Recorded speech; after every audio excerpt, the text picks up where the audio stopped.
Para pendengar yang kami hormati, selamat berjumpa kembali dengan RBM Reform Broadcasting Ministry dari Sekolah Tinggi Teologi Reform Indonesia yang ada di Kemang Utara di Jakarta Selatan. Dan kami bersyukur oleh karena hubungan antara kita dengan gereja-gereja dan organisasi Kristen di seluruh Indonesia berjalan dengan baik.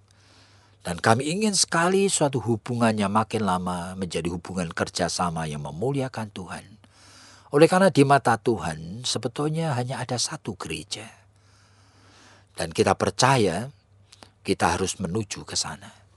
Supaya kita tidak bersaing dan kita tidak saling curiga. Kita tidak saling apalagi membenci. Itu hal yang jahat. Jadi mari kita melalui program radio ini pun kita mulai menyadari betapa Tuhan menyatukan kita dengan iman yang sama, dengan roh yang sama. Dan pada saat kita mendengarkan akan siaran radio ini, dan kita kembali kepada topik kita yang sedang kita bicarakan, dan sekarang sudah sampai sesi yang kesekian. Kita bicarakan mengenai topik ayah yang takut akan Allah. Jadi seorang ayah yang takut Allah. Ini kadang-kadang kita itu jumpai bahwa dalam hidup ini banyak pernikahan yang kita biarkan berjalan secara natural apa adanya. Sehingga kalau sudah berpikir menjadi ayah yang baik itu sudah cukup. Kenapa? Saya sudah kerja, bahkan kerja dengan giat 1 jam itu 1 hari bisa 8 jam. Dan semuanya untuk keluarga. Betul, itu ayah yang baik. Tapi yang lalu kita bicarakan, yang Tuhan kehendaki lebih dari itu. Kita harus menjadi ayah yang benar di hadapan Allah. Nah, kali ini kita akan fokuskan kepada yang lain lagi. Jadi arti daripada kata ayah yang takut akan Allah, seperti yang dikatakan dari Mazmur 128 itu. Itu adalah ayah yang selalu mau belajar, mencintai yang dicintai Allah. Jadi bukan berdasarkan perasaan dan pikirannya sendiri. Ada orang yang mencintai, tapi bukannya dicintai Allah. Jadi kalau seorang ayah, seorang laki-laki itu mencintai yang dicintai Allah, meskipun istrinya sakit, kemudian menjadi buruk rupa. Nah, meskipun istrinya sakit, kemudian tidak bisa melayani kebutuhannya lagi, tetapi dia tetap mencintainya. Kenapa? Karena itu yang dicintai Allah. Jadi apa yang Allah cintai, kita belajar mencintai. Di dalam Filipi kan disebutkan, kita seharusnya mempunyai perasaan dan pikiran sama seperti Kristus Yesus. Nah, lalu kelanjutannya dikatakan, yang menanggalkan dirinya, bahkan mengosongkan dirinya, bahkan mati untuk yang dicintai. Jadi berarti Tuhan mencintai ayah yang takut akan Tuhan, yaitu ayah yang ingin mencontoh Tuhan Yesus.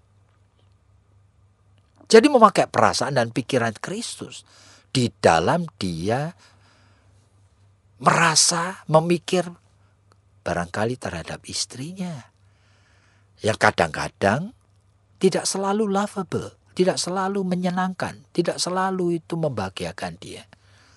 Tapi Tuhan ingin kita mencintai dia. Nah ini misteri yang ajaib sekali. Yang sebetulnya orang di luar Kristus sulit sekali untuk memahaminya. Kadang-kadang kita ingatkan, kan sampai Rasul Petrus pun pernah juga tanya, Tuhan sampai berapa kali sih kita wajib mengampuni? Nah, apakah 7 kali? Tuhan mengatakan 70 kali 7 berarti tidak ada habisnya. Sekarang pertanyaannya, kalau istrimu berbuat salah, pertanyaannya berapa kali you memaafkan dia? Loh, ini persoalan ini adalah persoalan kita jangan pakai perasaan sendiri. Jangan pakai pikiran sendiri. Jangan pakai cara kita membuat judgement sendiri. Ada orang selalu punya idealisme. Saya mempunyai istri tujuannya supaya keluarga seperti yang saya idealkan. Istri pintar masak. Selalu menyediakan makanan yang saya suka. Ternyata dia menikah dengan seorang perempuan yang tidak bisa masak. Lalu laki-laki ini mulai punya pikiran jahat. Saya mempunyai alasan tidak mencintai wanita ini. Nah, hati-hati kita. Kita harus belajar mencintai yang dicintai Tuhan. Tuhan ingin kita mencintai tanpa syarat. Nah, itu yang dicintai Tuhan. Dia sudah menjadi istrimu. Nah, seharusnya kamu belajar menerima dan mencintai dia apa adanya. Bagaimana dengan kelemahannya? Ada seorang wanita yang juga tidak bertanggung jawab. Nah, persoalannya jikalau kita memakai perasaan dan pikiran Kristus, itu berarti kita harus mensikapinya sama seperti Kristus dulu. Kalau dia ternyata sudah menjadi istri yang kita pilih, itu artinya Tuhan ingin kita mencintai dia apa adanya. Kita harus mulai dengan suatu starting point sama seperti Kristus. Demi menolong istriku. Ya, Kristus itu demi menolong jemaatku. Jadi kalau kita, laki-laki, demi menolong istriku yang sekarang tidak bertanggung jawab. Berarti menolong istriku yang terjebak dalam dosa tidak bertanggung jawab. Tidak ada kuasa yang bisa membebaskan manusia dari dosa. Kecuali aku mengosongkan diriku. Menyangkali diriku. Merelakan supaya Tuhanlah yang menolong aku. Saudara, jadi ini itu bukan merupakan sesuatu yang mudah. Tetapi orang yang takut akan Tuhan tahu prinsip yang Tuhan itu pakai. Menghadapi dosa, Tuhan rela berkorban. Apa kita mau pakai prinsip yang sama? Mencintai yang dicintai Tuhan, membenci yang dibenci Tuhan. Jadi saudara, jangan kita itu lupa bahwa menjadi suami yang takut akan Allah adalah suami yang sadar dirinya itu pendosa. Sehingga sadar tanpa belas kasihan pertolongan Tuhan, saya tidak bisa menjadi suami yang baik. Oleh karena apa?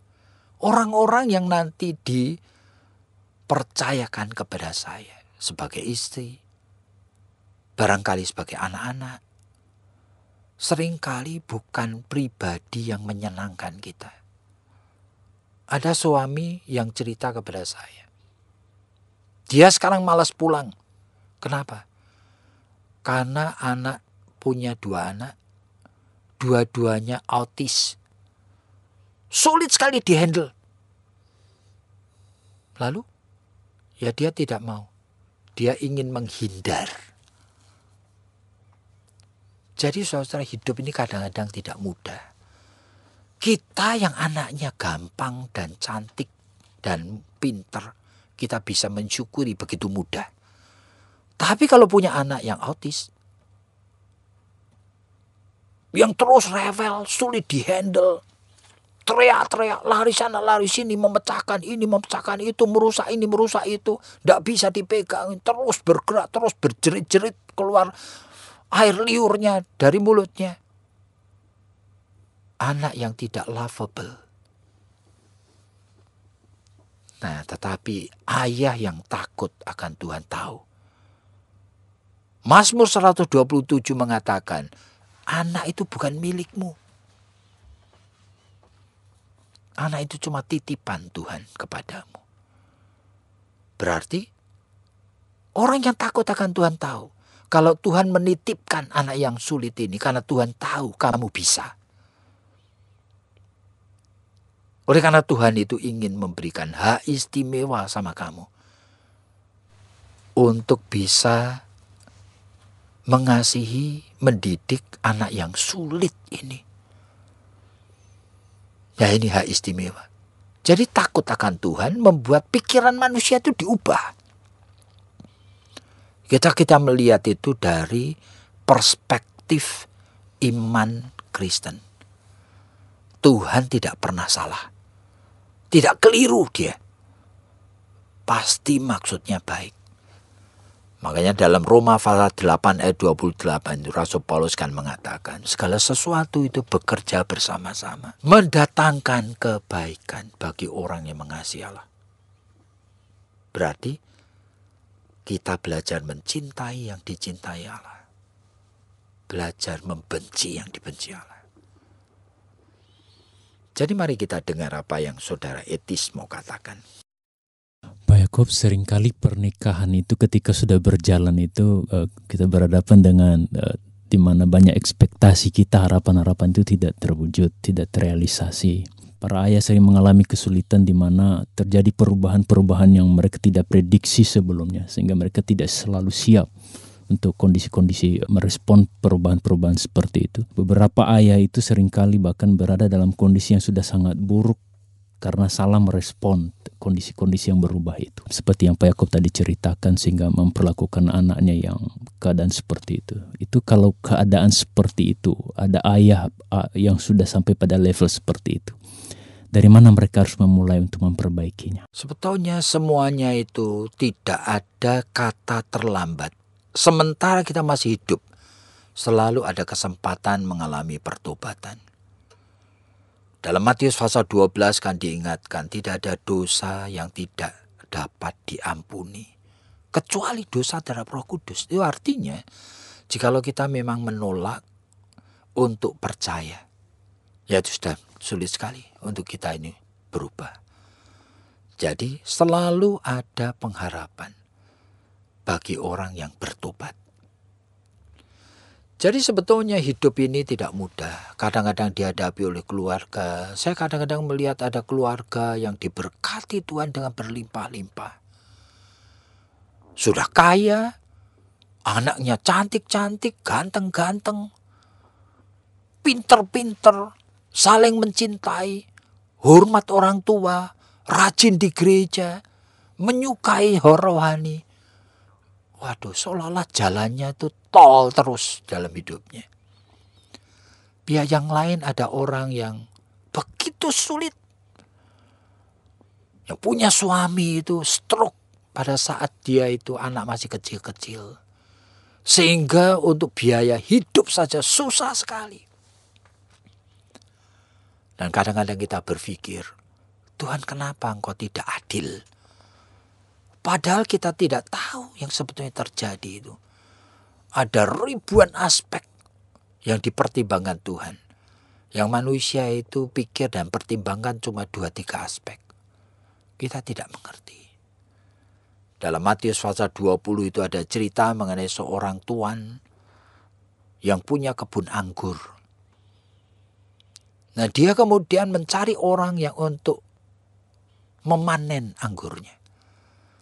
Lalu deal, orang-orang tersebut akan diberi 1 dinar 1 hari. Ternyata tuan ini aneh. Jam 12. Jadi sudah setengah hari ini. Tuan ini jalan masuk lorong-lorong, gang-gang yang ada di kota itu. Menjumpai laki-laki yang nganggur di sana. Dan tanya, ngapain kamu nganggur? Tidak ada orang yang memperkerjakan kami, Tuan. Tuhan itu mengatakan, you mau kerja? Ayo kerja di ladangku, aku kasih 1 dinar. Waduh, senang sekali. Tetapi pada jam 3 petang, itu tuan itu masih keluyuran. Masuk keluarkan gang-gang yang sempit itu. Lihat orang-orang nganggur, kasihan. Ayo kerja di tempat kami, saya kasih 1 dinar. Dan ketika waktu gajian hari itu, Orang yang kerja 8 jam itu melotot matanya karena melihat orang kerja 1 jam diberi oleh Tuhan itu 1 dinar. Dia pikir dia akan dapat 8 dinar. Ternyata tiba gilirannya dia kecelik. Ternyata Tuhan ini memberi juga dia 1 dinar. Wah, mereka marah. Mereka mengatakan tidak fair ini.